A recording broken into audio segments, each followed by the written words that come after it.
G'day guys, this is Nick at Stridewise.com in New York City, where we look at boots and casual and durable menswear. And so I'm not very well schooled on the very nice shoe side of things. And my sister had an outdoor wedding. In Australia we call it a bush wedding. And so for that I thought I'd get something a little special, and so I got these Cordovan long wings from Alden, which are very fancy and very expensive. So I got them secondhand, and they needed a bit of refurbishing when I got them. I still wore them to the wedding. No one pointed out the fact that the Cordovan was not quite as vibrant as it could have been. But as secondhand, very worn shoes, they needed some sprucing up. And Cordovan is its own subcategory in the subcategory of nice welted leather footwear. So I didn't want to risk doing anything wrong, so I actually sent these to my friend Dave at Shell Veg. So to find out how to resurrect Cordovan from a guy who lives and breathes nothing but Cordovan, we've got Dave here to show us just how he brought these back from the dead. So take it away, Dave, and thanks for helping me out. Thanks, Nick. Excited to be here and lend my expertise in the Shell Cordovan realm. For those of you that don't know me, my name is David. I've got an account by the name of Shelvage, both here on YouTube and Instagram, and I just have a passion for all things Shell Cordovan and salvage denim. We're going to do a bit of a basic Shell Cordovan care routine on this pair of Alden 975s, which is a long wing blocher. This is in color 8 Shell Cordovan. This is kind of like one of the staple models from Alden Shoemaker. Let's do a quick once over. We'll kind of evaluate how the pair of shoes looks, and then we'll get into kind of the care routine, and we'll try to keep it as simple as possible and as quick as possible. To get started, let's remove the shoelaces. For those of you that are not as familiar with Shell Cordovan is a leather from the hindquarters of a horse. It actually comes from the muscle membrane layer that's like underneath the skin. The easy way to think of it is this is a piece of Shell Cordovan. This is like the skin, and then if you flip it over, normally this would be the flesh side, or where they would kind of create the suede on a pair of calfskin shoes, but instead what they've done is they've kind of shaved that away, and that reveals this muscle membrane layer, which is called Shell Cordovan. Some of the characteristics that Shell Cordovan is really known for is this very smooth, high luster shine. It's nothing like a shine that you get on calfskin or any other type of leather. Because of how dense it is, Shell Cordovan is also known for not having micro creases like most other leathers have. Most other leathers do have a grain structure to them, and it's the grain structure that is creasing. Therefore, because Shell Cordovan doesn't have that grain layer, you're not going to see any micro creasing. When you have a pair of Shell Cordovan, what you're going to see is this kind of rolling characteristic that Shell Cordovan is known for. You can see right there. And then when we're done, you're going to see how it's just going to be completely gone. We'll save those laces for later, but let's first insert our shoe trees and we'll do our initial evaluation, and then we'll get started. As you can see, the luster on this pair of Shell it's pretty much like a matte finish at this point, but that's not a problem. We'll definitely get that shined up a bit. And then you can also see the creasing or the rolling. I would say it's pretty much like what you would expect to see on a heavily worn pre-owned pair of shoes like this. But again, not going to be an issue at all. One important step that we're going to start with is actually cleaning these off. For that, we're just going to use a clean cotton t-shirt, and if it's really dirty, you can use something like this, which is acetone. Now actually, I've got a jar that's mixed 50-50 acetone and water, and then this is just pure water, and we're going to go with water just because I think that's all that it needs. Now we're just going to go over the entire upper. Water is a solvent, so this is just kind of the most gentle version of a cleaner that you can use, and I think that that's all that's really needed because there's not a lot of buildup of old polishes or waxes. It's really just kind of some of the surface dirt and dust that's accumulated over the normal wear. What we're going to do is we got a couple of brushes here. This is a horsehair brush, and this is a pig bristle brush. The main difference is the pig bristle brush is just a little bit stiffer. It just agitates the leather a bit more, which is really good for Shell Cordovan because all of those waxes and oils that are like hot stuffed and tanned into the Shell Cordovan, this really helps to kind of agitate it and mix those around so that it kind of creates that smooth high shine that we all know and love from Shell Cordovan. So let's go ahead and brush these off, and I'll just dive into the care routine and give you some commentary along the way.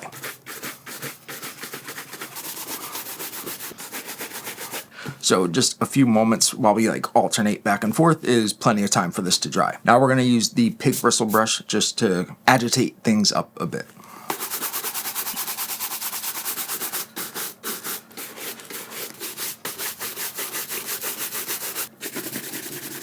Just kind of taking a quick second here, you'll notice just from using that water as a cleaner and then brushing them again, it's really made a noticeable difference. Still definitely need to condition them, but just wanted to kind of call out that you are going to see, meaningful improvements step to step, and if you don't, probably just need to wait and kind of give it more time in between those steps. Now, I like to apply the conditioner, the Shell Cordovan cream, with my fingertip. You can apply it with a cotton cloth, but when you apply it with your fingertip, you can really like feel it getting absorbed into the leather. That's a good way to tell whether or not you need to apply more. And also it just kind of really allows the leather to soak up all of those nutrients and kind of benefits of a high quality product like this.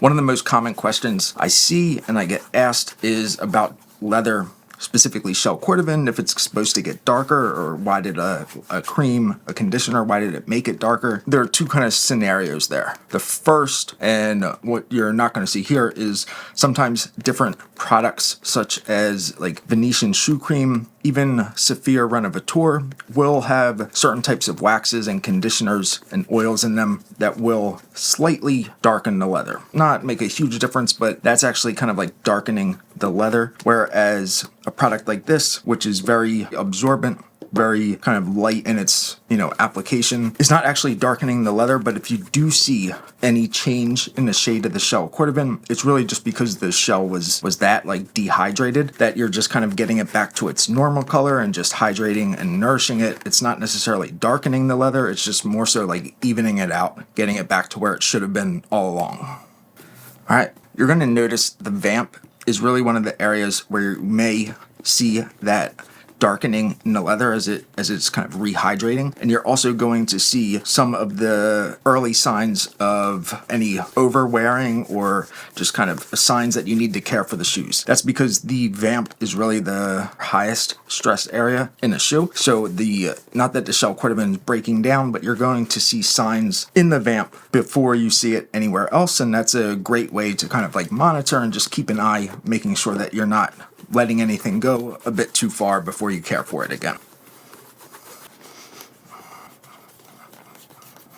Now, ideally, you want a pair of shoe trees in here that is very snug fitting, and that's going to be for the next step, where we really kind of like smooth out and care for some of these high stress areas by kind of getting and working into those crevices. But Nick has shoes that are quite a few sizes different than mine, so I don't have any shoes or shoe trees that fit these perfectly, but I've got a pair that does the job. One of the things that I really love about this is how smoothly and evenly it applies to the shell. You can see that there's no residue left on the surface of the shell. Everything's really been absorbed into the leather, and that is obviously important because anything that's getting left on the surface of the shell isn't, you're not getting your money's worth out of the surface of the shell. You need to get that product into the shell, and I just love how easily this gets absorbed. One round of this is more than enough, so we're going to put that away. Now it's time for caring for the vamp, some of these scuffs and scratches, and in order to do that, that's where the ebony stick comes into play. If you're not familiar with a deer bone or a spoon, basically one of the ways to polish Shell Cordovan is by compressing the surface of the shell. Some do that using a deer bone, some use a spoon, some use like a sleeking bone. I found that an ebony stick, which ebony is an extremely dense piece of wood, and using a craftsman that is extremely talented and detail oriented, they can create something like this that just has no sharp edges or anything that can actually like damage the shell, and it's just perfectly like ergonomic, as well as makes it extremely easy to get into any part of the shoe. So all we're going to do is we're going to kind of go over the entire pair of shoes here, but we're really going to focus on the vamp where the rolls are to kind of flatten those out, as well as to get into the deep crevices there, because that's where a lot of the gunk, dirt, and things build up that could cause it to like prematurely break down, as well as the toe where there's any scuffs and scratches, and just kind of look for those areas to really just kind of give the shoe an overall like, elevated look.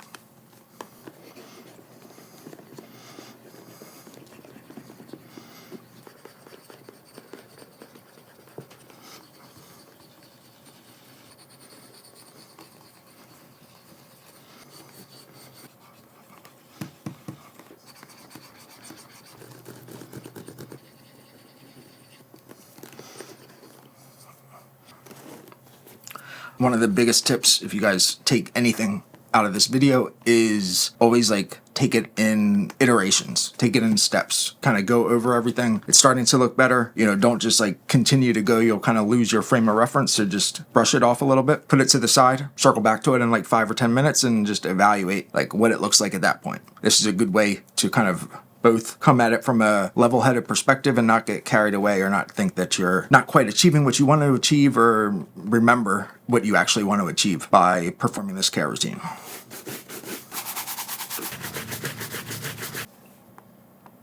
I think they're looking pretty good. I'm not going to do too much more to this, but I am just going to give it a once over, and then I'm going to use a little bit of this, which is high shine paste. A very little amount just on the toe and the heel, strictly protective in nature, and it's going to give it a little bit of a, you know, a higher shine, a higher luster, but not a mirror shine by any means, and that's really just going to help to kind of pull the entire shoe together, draw a little more attention to the toe, and protect the heel. So I'm going to brush these off, give it another once over with the ebony stick, just kind of polish it up, give it that even finish, and then we're gonna get the laces back in this one, finish up the left one, we'll be all done.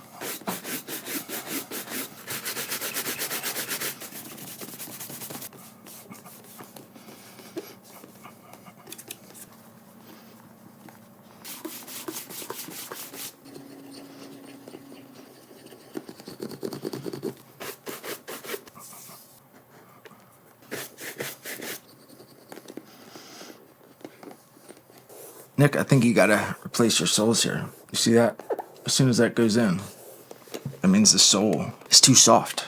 You know, there's kind of a law of like diminishing returns after so much time putting into a pair of shoes at a single sitting. You know, the leather can really kind of only react and benefit so much from a single, you know, single set of like, you know, care application. So before I lose sight of some of my own advice here, we're going to stick to what the purpose and routine was here, which was just to get these conditioned, go through a basic care routine, not to turn these back into a brand new pair of shoes. So we're going to get wrapped up here in just a few moments.